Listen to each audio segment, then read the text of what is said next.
ஏன்னா உச்ச குருவே வந்து அதிவக்ரமாக 8ஆம் இடத்துல இருந்தவர் 9ஆம் இடத்துக்கு வந்து ராசியை பார்ப்பது அருமை. ஸோ திடீர்னு சில விஷயங்கள் பாசிட்டிவாக நடக்கக்கூடிய அமைப்புகள், அது மூலமாக மென்டல் கிளாரிட்டி, மனசில் கொஞ்சம் சந்தோஷம், தூக்கமின்மையால் பாதிக்கப்பட்டவங்க, மன உளைச்சலில் பாதிக்கப்பட்டவங்க, டிப்ரெஷனில் இருந்தவங்க, வெளிநாடு விஷயங்கள் வாய்ப்புகள் இல்லாமல் இருந்தவங்க, நமக்கு வேணுங்கிற நல்ல வேலை வாய்ப்புகள் இல்லாமல் இருந்தவங்க, சுப விஷயங்கள்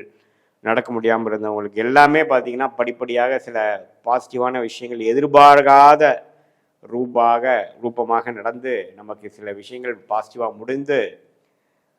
அதிலிருந்து சில பிரச்சனைகளை நான் சால்வ் பண்ணிட்டேனே அப்பா அப்படிங்கிற மாதிரி ஒரு பெருமூச்சை விடக்கூடிய ஒரு அமைப்பு வந்து குறிப்பாக முதல் வாரத்துக்கு அப்புறம் வரக்கூடிய அந்த பயிற்சிகள் வந்து ரொம்ப நல்லா இருக்குது. இதை வந்து எல்லா வயதினரும், அதாவது மாணவர்களுக்கு பார்த்திங்கன்னா புதனே குரு பார்வை பெறுவது வந்து நல்லா படிக்கிறதுல வந்து ஒரு தீர்க்கமான ஒரு அமைப்பு, கிளாரிட்டி, என்ன உயர் படிப்பு படிக்கலாம், என்ன மாதிரி கோர்ஸ் போகலாம், உயர் படிப்பு முடித்தவங்களுக்கு அதுக்கு தகுந்த மாதிரி வேலை வாய்ப்பை தேடுதல், காம்படிட்டிவ் எக்ஸாம்ஸ் கிளியர் பண்ணுறவங்களுக்கு ஒரு நல்ல கான்ஃபிடென்ஸ் கொடுக்கக்கூடிய அமைப்பு. அதே சமயத்தில் இதுவரை நம்ம ரிசல்ட்டில் எதிர்பார்த்து கொண்டிருந்து பாசிட்டிவான விஷயங்கள் வராதவங்களுக்கு ஒரு நல்ல பாசிட்டிவான ரிசல்ட் வர்றது,